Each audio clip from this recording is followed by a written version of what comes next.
အများစုမေးကြတဲ့မိခွန်းတွေကတစ်ခုဖြစ်တယ်ပေါ့နော်2026မှာ Australia Ski Migration လို့ကိုအဆင်ပြေရလားဆိုတဲ့မိခွန်း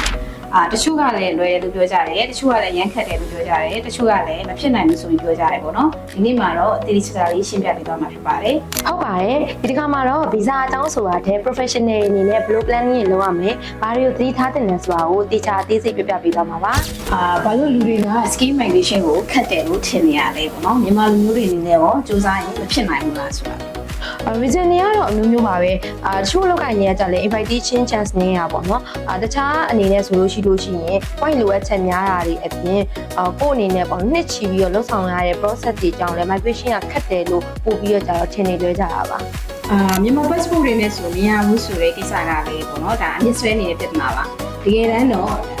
နိုင်ငံရေး passport ပေါ်မှာမူတည်တာမျိုးမဟုတ်ဘဲနဲ့migration point ပေါ်မှာမူတည်ပြီးတော့ဆုံးဖြတ်တာမျိုးဖြစ်တယ်ပေါ့နော်မတူတဲ့လောက်ကင်နေမတူတဲ့ point တွေကြားထဲမှာပဲအချိန်ကြာတာတွေရနိုင်မရနိုင်နေဆိုတာကြီးကွာခြားသွားတာပါ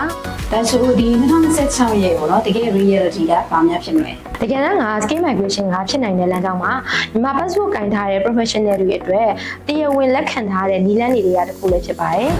လွယ်လွယ်ပေါ့ပေါ့လေးနဲ့အောင်မြင်တဲ့လမ်းကြောင်းပို့ဖေးနေပေါ့နော်တခြားစူးစမ်းပြီးပြင်ဆင်ရမယ်အမြဲတမ်းနေထိုင်ခွင့်ကိုရနိုင်မယ့်အခွင့်အရေးတစ်ခုပါAustralia migration ကအတိုင်းဆိုင်များတဲ့အတွက်ကိုယ့်အနေနဲ့တတိချာချာ plan ကိုချမှတ်ရမယ်အဲ့ဒါတွေအပြင်ကိုယ့်ရဲ့အလုပ်ကိုင်တဲ့ demand ဖြစ်တဲ့ state တွေကိုလည်းကောင်းကောင်းသိထားရပါမယ်ဆိုတော့ဒီ Australia Ski Migration ဆိုတာကပေါ့နော်ဒီသူတို့နိုင်ငံမှာလိုအပ်နေတဲ့အလုပ်ကိုင်တွေအတွက်ပေါ့နော် professional ski worker တွေကိုအမြဲတမ်းနေထိုင်ခွင့်ပေးပြီးတော့ခေါ်ဆိုတာမျိုးဖြစ်တယ်ပေါ့နော်ski migrate လုပ်မယ်ဆိုရင်ကိုက demand ဖြစ်တဲ့အလုပ်ကိုင်တွေနဲ့အတွေ့အကြုံရှိရလား ski assessment တွေတင်ဆင်ရမယ်အလိုအပ်ချက်တွေရောပြည့်စုံနေပြီလားနောက်တစ်ခုကကြတော့အင်္ဂလိပ်စာတက်ဆိုလည်းလုံနိုင်ပြီးတော့ကြတော့စာရွက်စာတမ်း document တွေကိုလည်းကောင်းကောင်းပြင်ဆင်ထားနိုင်ပြီလားဆိုတာကိုသိထားဖို့လိုပါတယ်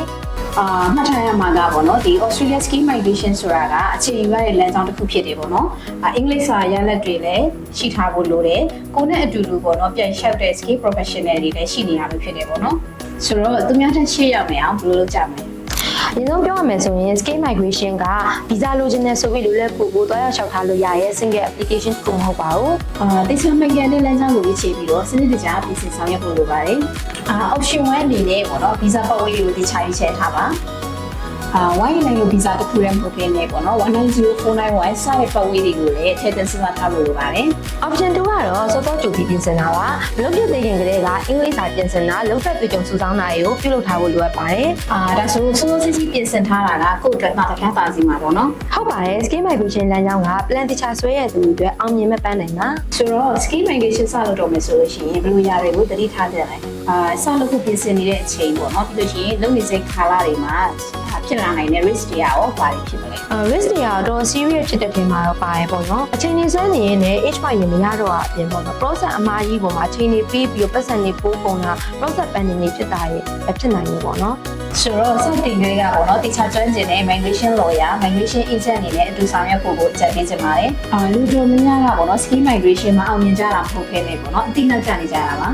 လက်ကျရမယ်ဆိုရင် ski migration ကဘောတစ်စီပြောင်းလဲနိုင်တဲ့လမ်းကြောင်းတစ်ခုပါ။ချေချက်တာ planning လုပ်နိုင်တဲ့ professional တွေအတွက်တိကျတဲ့ပန်းနိုင်ဖြစ်လာမှာပါ။ဆိုတော့ ski migration ကို strategy စတာနဲ့အောင်မြင်ခြင်းနဲ့ဆိုရင် in-house migration lawyer ကိုယ်တိုင်ဝန်ဆောင်မှုပေးနေတဲ့ reverse နဲ့လက်သွင်းနိုင်ပါတယ်။ဟုတ်ကဲ့ပါ ski migration စတော့မယ် professional တွေအနေနဲ့မှန်ကန်တဲ့ information တွေတိကျတဲ့ planning တွေနဲ့အကောင်းဆုံးကောင်းတဲ့ပေါ်တာကိုပြောဆိုရင်အကြံပြုရင်းနဲ့ဒီကုန်းထုတ်လိုက်ပါတယ်။